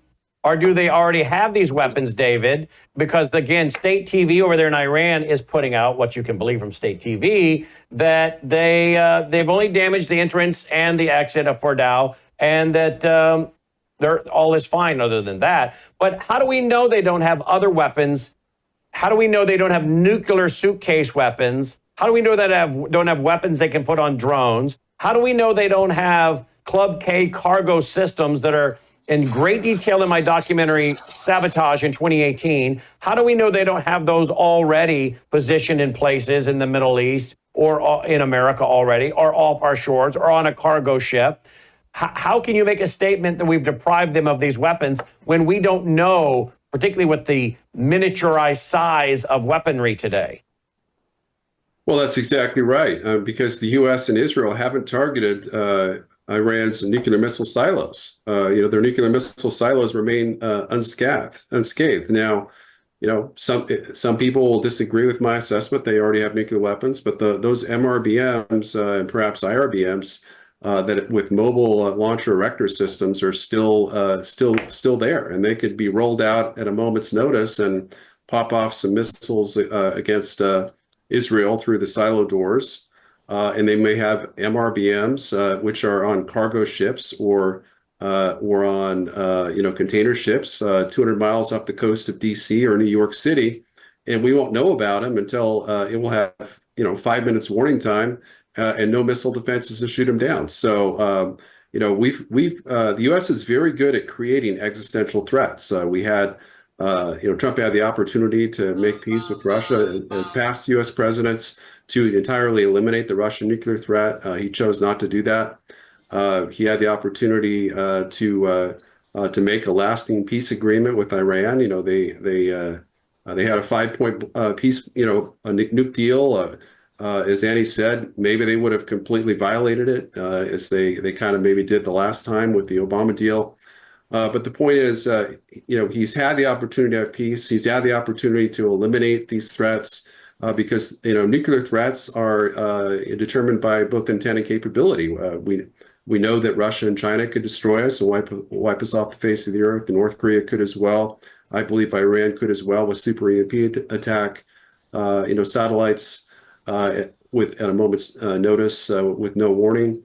But if they don't have the intent, if we have good relations with all of our enemies, and we don't try to confront them militarily to the maximum extent as we've done tonight, then we can ensure the security and safety and long-term survivability of the United States of America. And Trump's done the exact opposite tonight, and I think history will not look kindly upon what he's done tonight. And he's really just, I think, another thing I want to say is that Netanyahu, this night will be remembered as a massive success for Israeli intelligence. So the Mossad with this disinformation campaign, where they've used essentially Israeli agents in terms of CIA Director Ratcliffe and CENTCOM Commanding General Kurilla and others, Rubio, of course, and Waltz, to persuade the president that an Iranian nuclear threat is imminent where it wasn't. And I'm saying that as someone who's who despises the Iranian terror regime and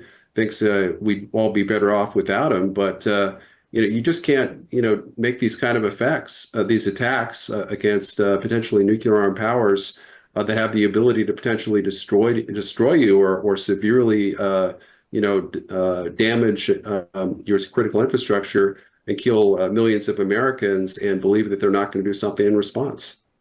Absolutely. Well, we're going to. If I could just add to just that. so the audience knows real quick, Leo, we're going to go any moment to the president, so we'll break in as soon as he starts. Go ahead, Leo. Okay, I agree with everything David said. I'd just like to add that, what kind of a message does this send to the rest of the world? If you're going to develop a nuclear weapon, you need to be ultra stealth about it. You need to not be forthcoming whatsoever. You need to keep it a complete secret and then just announce it when you have the weapon ready. This is the lesson of history tonight, because if you develop a nuclear weapon and you've not been approved by the United States to have said weapon, then you're going to come under a monstrous attack. And so think of all the other countries that might be thinking about having nuclear weapons and feel like they might be safer with a nuclear weapon, not because they want to use it to wipe Israel off the map or wipe America off of the map, but just as a defensive sort of backstop. They are now being told by America that you better keep it secret, because we will take it upon ourselves to end your program, to bomb you to smithereens. And thank you very much. Okay, here's the president. A short time ago, the U.S. military carried out massive precision strikes on the 3 key nuclear facilities in the Iranian regime: Fordow, Natanz, and Esfahan. Everybody heard those names for years as they built this horribly destructive enterprise. Our objective was the destruction of Iran's nuclear enrichment capacity and a stop to the nuclear threat posed by the world's #1 state sponsor of terror. Tonight, I can report to the world that the strikes were a spectacular military success. Iran's key nuclear enrichment facilities have been completely and totally obliterated. Iran, the bully of the Middle East, must now make peace. If they do not, future attacks will be far greater and a lot easier. For 40 years, Iran has been saying death to America, death to Israel. They have been killing our people, blowing off their arms, blowing off their legs with roadside bombs. That was their specialty. We lost over 1,000 people, and hundreds of thousands throughout the Middle East and around the world have died as a direct result of their hate. In particular, so many were killed by their general, Qasem Soleimani. I decided a long time ago that I would not let this happen. It will not continue. I want to thank and congratulate Prime Minister Bibi Netanyahu. We worked as a team like perhaps no team has ever worked before. And we've gone a long way to erasing this horrible threat to Israel. I want to thank the Israeli military for the wonderful job they've done. And most importantly, I want to congratulate the great American patriots who flew those magnificent machines tonight, and all of the United States military on an operation the likes of which the world has not seen in many, many decades. Hopefully, we will no longer need their services in this capacity. I hope that's so. I also want to congratulate the chairman of the Joint Chiefs of Staff, General Dan Raising-Kane, spectacular general, and all of the brilliant military minds involved in this attack. With all of that being said, this cannot continue. There will be either peace or there will be tragedy for Iran far greater than we have witnessed over the last 8 days. Remember, there are many targets left. Tonight's was the most difficult of them all, by far, and perhaps the most lethal. But if peace does not come quickly, we will go after those other targets with precision, speed, and skill. Most of them can be taken out in a matter of minutes. There's no military in the world that could have done what we did tonight, not even close. There has never been a military that could do what took place just a little while ago. Tomorrow, General Kane, Secretary of Defense, Pete Hegseth will have a press conference at 8 a.m. at the Pentagon.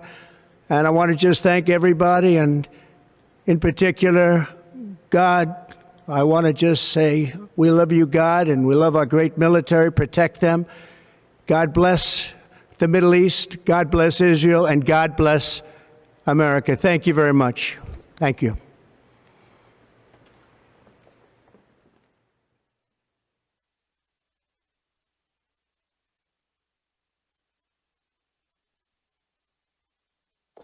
President with Marco Rubio, VP Vance, and Secretary of Defense Hegseth. I don't know that I've seen a president walk out with those three people from his cabinet and give a speech after bombing. I mean, maybe it's happened and I don't remember. I don't know. It's all, Vance has kind of been a little concerned about this thing and pushing back on it a little bit, but he just walked out there. So he's got to jump on board. He's the VP. But yeah, all those three guys now, they stood there. So I don't know. The optics of that was interesting. What did you make of that, Pine? Well, I do think it was very interesting because from all reports, J.D. Vance has been helping to lead the opposition against this whole plan of Trump's to attack and bomb Iran's nuclear sites from behind the scenes. And Hegseth has been on board with more on the Vance side, and both of, well, it's hard to, you can't really exclude the vice president from national security meetings, but Trump has reportedly done that to Tulsi Gabbard, of course, who's been the most impassioned voice against, World War III, a potential nuclear war with Iran, and that could spread to Russia and China as well. And then Hegseth has also, despite his bombastic tweets or true social posts against Iran, behind the scenes, he's expressed a lot of reservations that bombing Iran is a good idea. I think he was fine with when Israel was doing it on its own. But the idea of starting a war with, a large power like Iran that could make the Iraq war look like child's play, while inviting, massive risks on the U.S. are quite substantial.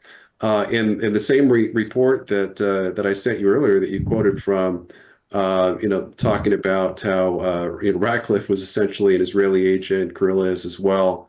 Said that Trump was really just listening to those two and Rubio and Waltz, really, essentially. So the fact that Rubio was by his side and Hegseth was kind of the man out, I thought was interesting. You could say that was because of the presidential order of succession, but I do think that there was some symbolism that Hegseth may be on his way out, or he's just simply, not one of Trump's close advisors, certainly not on Iran.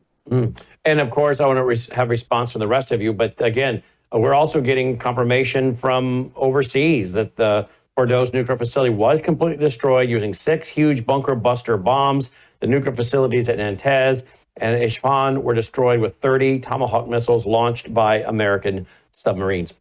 And of course, we pray that nothing happens.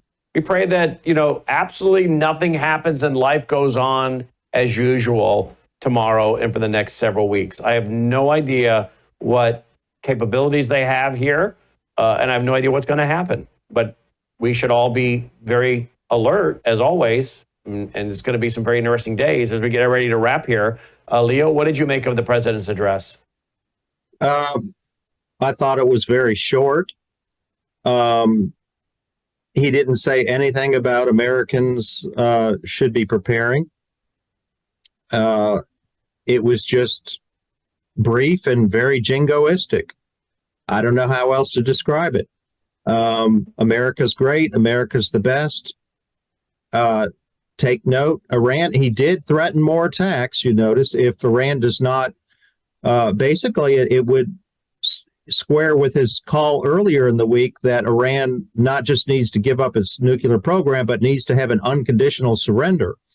That was followed up tonight with the threat that if Iran does not stop, that there will be more attacks. So America now owns this war. This is Donald Trump's war now, and we'll see what comes of that. You may be right, Brandon. We don't know exactly. We don't have a crystal ball here.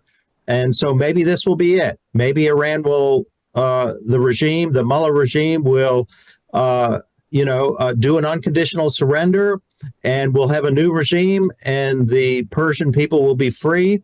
And that could happen within days or weeks, and we would all be happy. The other scenario, I think we've laid out pretty well here tonight, and it's not pretty. So we all need to be on our knees tonight praying, for the for the former and not the latter. And Iran is announcing they're going to pursue legal action against the United States. Sharam? Well, I'm not sure about the fruitfulness of that action with the corrupt United Nations. What are they going to do? Put sanctions on one of the voting members in the UN, which is the U.S. No, I echo what Leo just said. That obviously, and what you said, Brandon, that we're praying for the best outcome here. We obviously need to prepare, and that was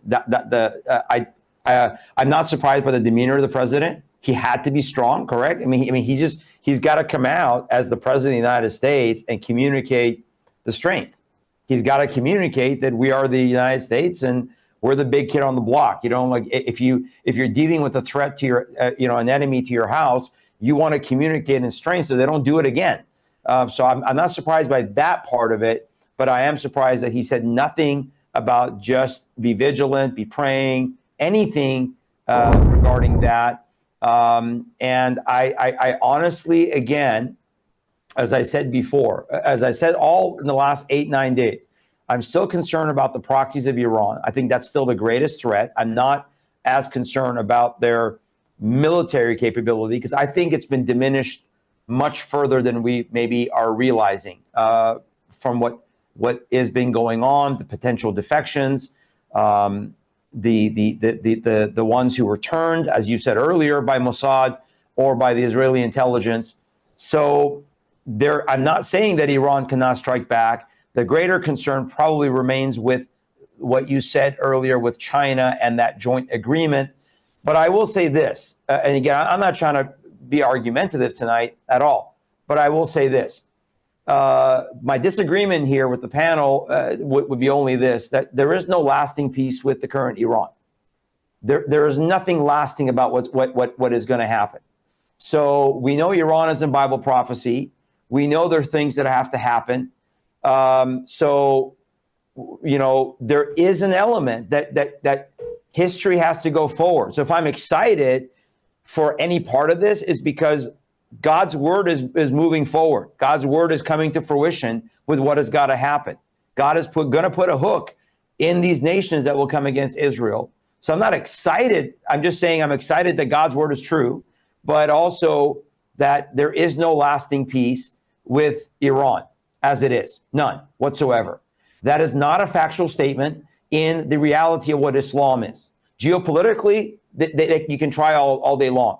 But from an ideological, spiritual standpoint, that is not what the Bible tells us, and that is not what the eschatology and ideology of this regime has been for the last 46 years and the oppression. So I'm praying for the Iranian people. I'm praying for protection tonight. I posted it earlier. By the way, Sean Hannity, I don't know why, but he posted that video of the mountain blowing up. So again, if that's not true, they're all posting the wrong thing. But I'll end with that. I'm just praying for wisdom, for protection, and may we individually just prepare our own homes and families for anything that could happen. Yeah, indeed. I don't know if we have Annie back. Annie, are you back with a closing comment? All right, he was working to get her back. Let's go real quick to Colonel Manus. Colonel Manus, what do you think of the president's address? Is that this is our war now? That's what I heard. I don't know. What did you guys hear? That's what we've all. That's what I just said. One Yep. and done. Yep. We're just doing this because we're the only ones with the capability. I heard this is our war. That's what Leo just said, and the other panelists were all saying. And that's what's going on online now, that this is now President Trump's war. So should anything further happen, the shutting down of the Straits of Hormuz, anything like this kind of thing, and it ripples across the economy, President Trump is not going to blame that on the feds or anybody else. That'll be what his administration did. Is that true, Colonel? Yeah, and the Iranians' most effective weaponry that they have today is sea mines. Sea mines? Sea mines, yeah. I mean, their Navy is really ineffective. Their Air Force is decimated. There aren't, your ground army may be big and it may have tanks and everything, but without air power, into 21st century warfare, you're pretty much done. I mean, I don't know if David will agree with me on that or not, but they're not going to do much with that. But they can lay sea mines in the Straits of Hormuz and close that off, and I would expect to see that happen. But they're going to fire their missiles at our bases and those kind of things. But the ships have been moved out of Bahrain, all the aircraft out of Qatar, the big air base at Al Udeid in Qatar have been evacuated out of there. But we still have people in the region. They're going to hit them. That's my opinion. But Brandon, there will be defections out of the Iranian military. There will be defections. There will be. I guarantee you there are going to be many defections. Look, history is repeating itself. This happened the other way in 1979. This is what my dad witnessed the other way, towards the Islamic communist coup. I believe the same thing. And again, talking to people in Iran, all week I've been talking to people in Iran or sources in Iran. The mood is they're just waiting for the time. Maybe it was tonight. I don't know, because many Iranians were waiting for the U.S. to do something, but there will be many defections. They just need the opportunity, and I'm not dismissing, the potential, but within the country, within their armed services. By the way, I don't know if Annie covered this earlier. Well, actually, Annie posted on this, but I saw this earlier too. There is that movement. The former wife of the Shah, Farah Pahlavi, had put out a plea to those in the Basij, those in the army, those in the police. Since 2022, sources in Iran have been saying that privately, many of those on the ground troops, just like we said in America, right, where the upper echelon of our military is so corrupt, but the average rank and file, they're patriots for the most part. I think the same is true in Iran. And they're going to side with the Iranian people. They just need the chance to do so. So I could be wrong, but that's my sense, my discernment is there's going to be a huge number of defections if this just goes a little further in Iran, speaking of the situation there. And I don't disagree, but nobody under 35 years old in this country agrees with this at all. Not one person.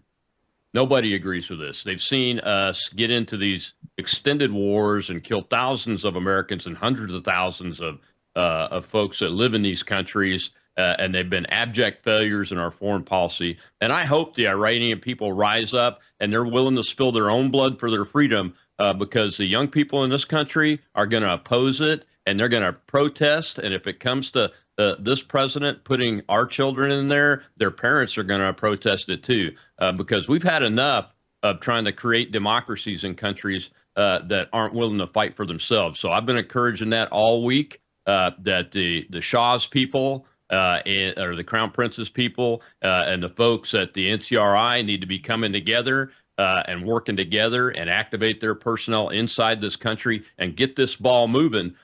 Because nobody in the United States of America that doesn't have power, and I'm talking about the under 35s and their parents, is going to support the United States rolling in to this country and doing a regime change or putting any boots on the ground whatsoever. And the Shah tonight, right now, coming out, is calling for the security forces of Iran not to show up to work. Yes. Yeah, I mean, that's great. Yes. If that happens, that's great. But it's never happened before. How far do we have to go? What do you mean? Well, that's not. It's got to go a little bit further. No, I would sir, disagree. I totally disagree that we need to go any further than this. But it's going to go. I didn't further, say that, and nobody even knows. I did not say that. No, I did not say we need to go further. I did not say we need to go further. All along, I've said to let Israel do what Israel needed to do. What I said earlier was this is the only piece of the puzzle that Israel could not do. I'm not advocating for us to go any further, and I'm not advocating for American boots on the ground. I agree with you that these endless wars, and I'm not advocating for the U.S. to be involved in any type of regime change here. What we're saying is that by the way, the only thing that is different than the Iranian people have spilled their blood, right? Again and again and again and again. But what they have not gotten is the moral support of America in the past from other administrations. Now, again, we could argue about tonight and whether what the ramifications will be. I pray that this will not be America's war. I pray that this will not. It already escalate. is. It is America's war I now. pray that it is not going to be something that we have to. I agree with you. I pray that too, but it already is, unfortunately. And the little further that's got to be done is going to be done by the United States of America, because the president, as much as he wants peace, and he said that in his speech tonight, end this now, Iran. You know, and I know that that's not going to happen as long as there's a breathing IRGC member that has any power and capability inside of that country.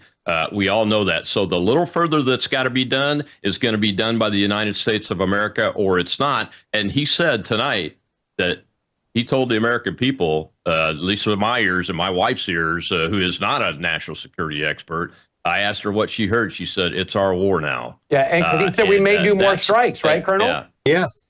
He said we may do more strikes. Well, he has to. He has to, because they're going to fire on our people, and they're going to kill Americans, and they're going to kill the people that work with us and our friends in those countries. They're probably going to kill some of their own people publicly, because as our friends on this panel all know, they're just mean, nasty, inhumane animals in that regime, and they're going to publicly execute some people. They probably won't even know for sure if they're people helping the Israelis or the Americans, but they will, because they've been looking for them for a while, and they'll probably just make it up to make the point. Take a look at this. There's going to be a lot of death. There's going to be a lot of destruction. I hope I'm dead wrong. I hope none of this happens, and the Ayatollah comes out in a couple hours and says, "Okay, we're done. We give up." I would love to see that, but I don't think that's going to happen. And now it's our war. And to your point, Colonel, Annie Cyrus is on a call with someone in Iran right now, but look at her Substack she just posted. Trump just made this his war. This is her Substack tonight. The U.S. just bombed Iran's nuclear core. Fellow patriots, if you believe this work, okay, they're going down here. She went on to talk about before Trump's self-imposed 2-week deadline expired, the United States launched a full-scale military strike on Fordow, Natanz, and Isfahan, 3 of Iran's most hardened nuclear sites. The world saw headlines about decisive action. The president called it a very successful operation. But let's be clear about what really happened. This strike was uncalled for. 2 days before the U.S. attack, Israeli officials privately told their American counterparts, "We may not wait for the full 2 weeks." Translation, "We've got this. You don't need to intervene." But the United States jumped the gun, dispatching B-2 bombers, finalizing target packages, and effectively hijacking an operation Israel already had under control. What changed? The answer isn't strategy, it's politics. I say this is not as a pundit, but as someone who has lived under the shadow of U.S. foreign policy her entire life. As an American, I don't want our troops dragged into a war with a war that was already over. As an Iranian, I've seen what happens when foreign powers step in to, quote, help, and quote, a people they don't understand and can't control. We've done this before. 1953, the CIA overthrows elected prime minister and installs the Shah. 1979, the blowback helps fuel the rise of the Islamic Republic. 2003, we removed Saddam Hussein, only to empower Iranian militias. 2011, we bombed Libya into collapse and hand it to Islamist warlords. In every case, the goal was control. The result was a disaster. Trump claimed he would end regime change wars. Instead, he just escalated one for ego and influence. Israel did in 9 days what shocked the world, crippling Iran's power structure, exposing its vulnerabilities, and proving the regime was never the monster the West made it out to be.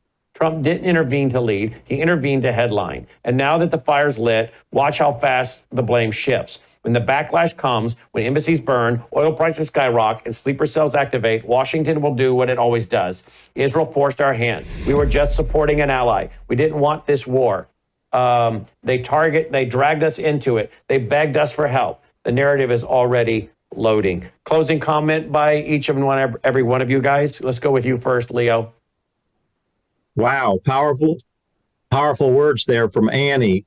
Agree with most of it. But, I will say Benjamin Netanyahu looked awfully happy tonight. He did, didn't he? The only thing I might disagree with Annie on is that, the U.S. jumped the gun. I think this was planned in concert with Bibi Netanyahu. I think this was the one component of the war that he he started the war, but he didn't have the full capability of ending it. And he he leaned on his old friend Donald Trump. You know, they've been friends since the 1980s. And he said, Don, I need you to finish this. And he was all too happy to oblige. LeoHolman.com, LeoHolman.substack.com. Leo, thank you for interrupting your Saturday night. Closing comment by you, David Pine. I think President Trump has put a target on the backs of 60,000 American servicemen in theater, 286 million Americans. America is less safe, less secure tonight. We're more vulnerable to, there's a greater chance of nuclear war on U.S. soil than there's ever been in terms of super EMP attack, cyber attack, nuclear attack.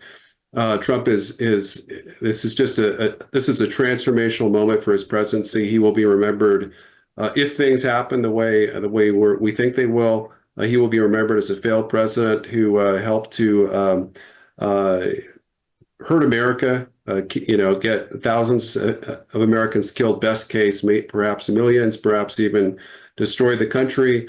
And did so for a foreign power against U.S. national security interests when there was no imminent threat. This war has the support of 19% of MAGA voters. It's an unpopular war, as Colonel Rob Maness has stated, and Democrats are going to hang this war around his neck. Everything bad that happens from here out, including the recent closure of the Strait of Hormuz to European oil tankers and rising gas prices, will be hung around his neck. We'll see a massive Democrat wave election in the midterms, barring a miracle. But I don't. There's zero chance of Iran, surrendering to bombers in the air. There's no U.S. ground forces deployed along Iran's borders, so there's no one to surrender to. They're not going to surrender. They're going to fight to the death. That's what they've been saying they'll do, and it's not going to end well for America or Israel. I guess, again, I cannot confirm, but apparently the Khomeini is back out talking about the U.S. entering the wars 100% to its own detriment. We also, again, I cannot confirm, but there are reports that Iranian officials are saying that they are going to not let fuel ships pass through the Straits of Hormuz. So again, are we about to see oil prices and everything that was just said by David? Closing comment yet to David is daviddpine.substack.com, dpine.substack.com. We'll have Colonel Maness close last. Shahram is tilministry.com, tlministry.com. Again, tilministry.com. Closing comment from you tonight, Shahram, and also thank you for interrupting your Saturday night, as well as David Pine, as well as Leo, as well as Colonel. Go ahead, Shahram. Well, I'm just in prayer. As I said earlier, I'll stick with my initial discernment that I'm just praying, obviously, for what would be the Lord's will in all this. And obviously, it's this very serious moment in America, in the world. But let us pray that God can intervene and bring about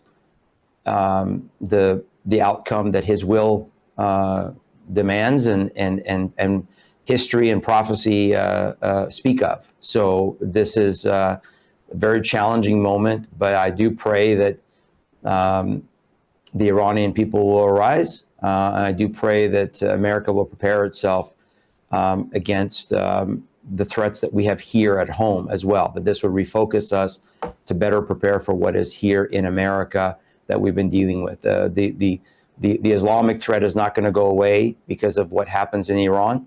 That's going to be there, but it's a very sobering moment, but one that, again, for my perspective, I pray that the Iranian people will rise up and make the best of this opportunity. That's the best outcome there, and potentially for the world, if that can happen. We are getting confirmation from Annie, who's texting with me, who's on the phone call with someone from Iran, that she can confirm that story about the oil and them saying that they're going to stop fuel ships from coming through the Straits of Hormuz. We cannot confirm the comment yet by Khomeini. Closing comment from Colonel Maness. His website, by the way, is robmaness.com. He's on every day.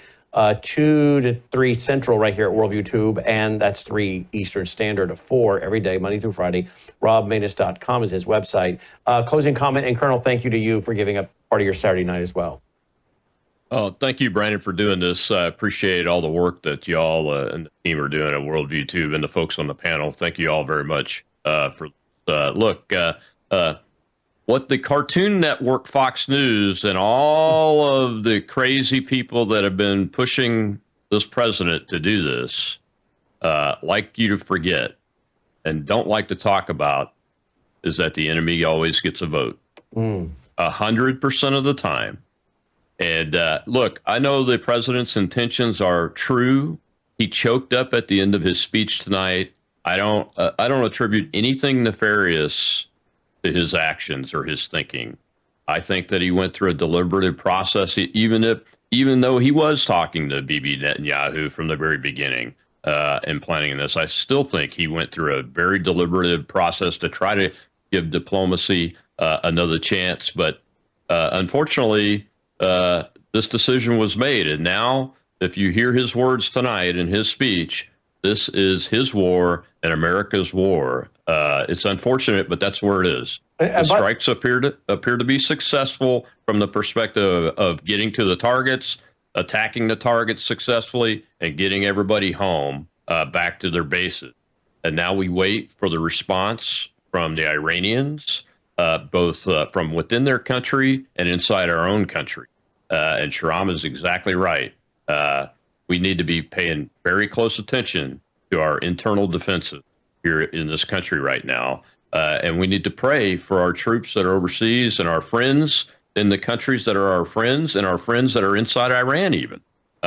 Pray for them and pray to God that what happens next is not what usually happens.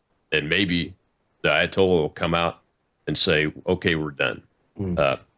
I don't expect that, though. So be prepared. Pay attention. Well, in regards to that, be prepared. Annie is telling me Iran broadcast just called on even civilians on the region to take revenge.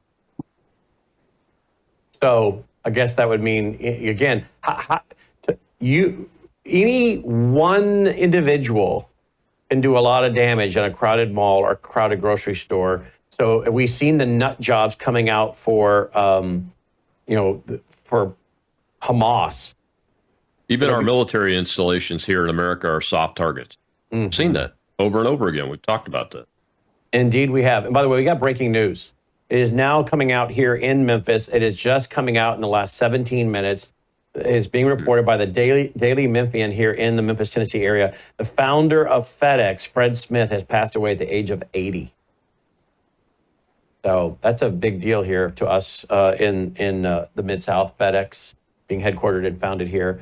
Big news tonight. Breaking news, too, on that as well. So condolences to him and his family. That'll be making a lot of news for us here in the Mid-South. I'm sure a big, big funeral. But that'll be making big news across the country as well. So interesting timing on that tonight. I want to thank everybody for being on the panel tonight. Again, it's 9:34 Central, 10:34 Eastern Standard.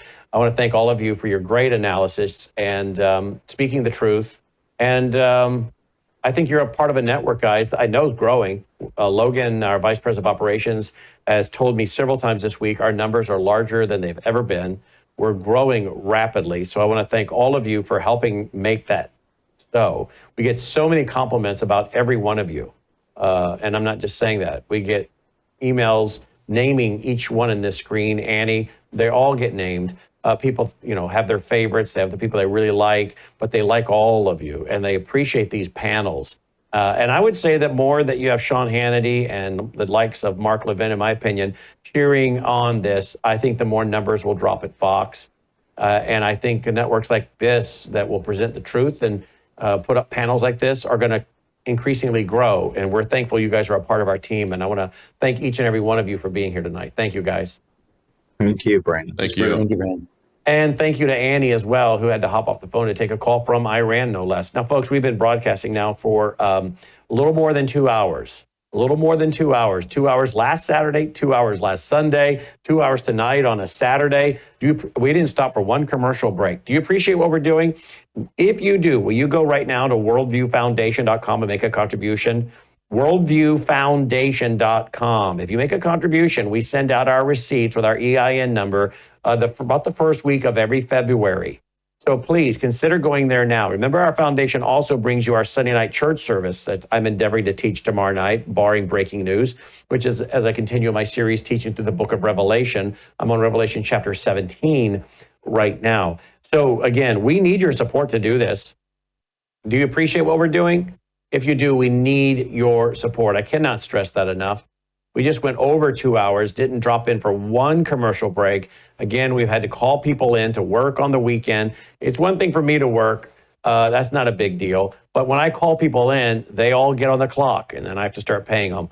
So, folks, it's very important. If we do these kind of broadcasts, breaking news like we do, coming in, doing 7 days a week, that we have the budgets to do them. So we really need your support. Consider going now, worldviewfoundation.com, worldviewfoundation.com.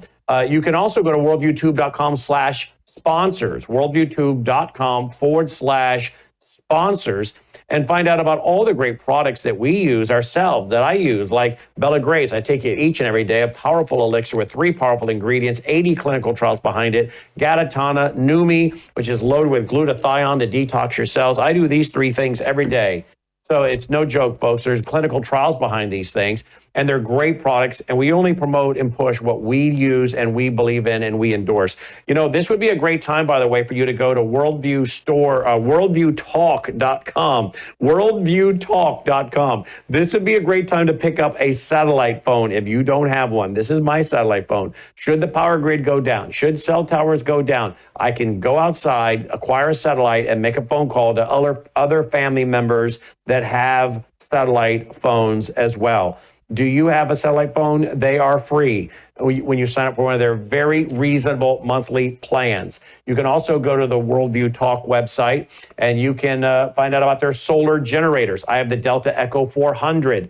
You can find out about all of those things. Even the Starlink, that's free. You can get Starlink for free if you sign up for one of their very reasonable monthly plans for 12 months. And Starlink is battery operated, can be, so if the power grid goes down, pop a battery in it, and you're still getting internet and news.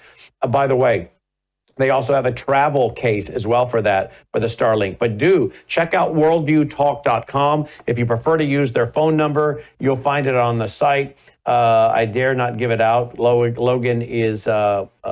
Well, I'll tell you what it is, 1-866-738-3224. There it is, 1-866-738-3224. Again, 1-866-738-3224. Just tell me you heard about it on Brandon House Live, and that helps support our broadcast as well. But again, the most powerful way you can support us is simply going to worldviewfoundation.com. So please consider doing that, worldviewfoundation.com.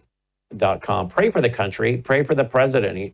We may not always agree with what he's doing like tonight, but we certainly agree that we should pray for him. The Bible commands us to pray for our elected officials, pray for President Trump to have wisdom and discernment, pray for those around him, pray for our country, pray for our military overseas, many of them that are in harm's way tonight and being threatened by Iran. Again, as I like to say each and every night, may God save America.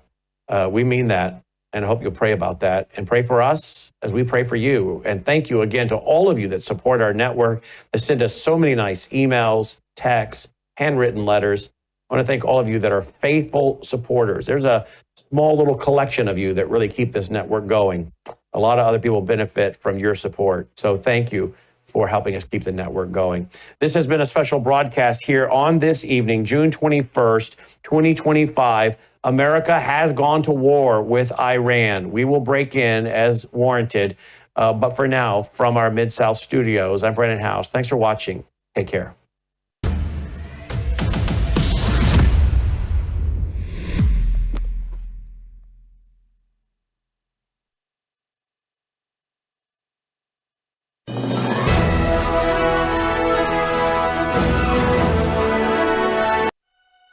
True beauty isn't applied. it's nourished from within. Bella Grace Elixir, a luxurious, scientifically crafted blend designed to restore radiance, vitality, and strength at a cellular level. At the heart of Bella Grace Elixir lies cat's claw, a powerful herb from the Amazon known for its ability to control inflammation and protect collagen. With Verisol collagen peptides, it goes beyond the surface, stimulating your body's natural collagen production to reduce fine lines, improve skin elasticity, and promote real, visible change. Bella Grace Elixir doesn't stop at collagen. It includes astaxanthin, one of nature's most powerful antioxidants. 6,000 times stronger than vitamin C, astaxanthin protects your skin from harmful UV rays and environmental stress, while locking in hydration and promoting a radiant, youthful glow. Experience the power of nature with Bella Grace Elixir at melissahousebg.com. Discover the science behind Bella Grace Elixir at melissahousebg.com. Read powerful testimonials from doctors and real customers who've experienced life-changing results, and explore other wellness products from Bella Grace. Bella Grace Elixir is more than just a product. It's a solution. Visit melissahousebg.com today.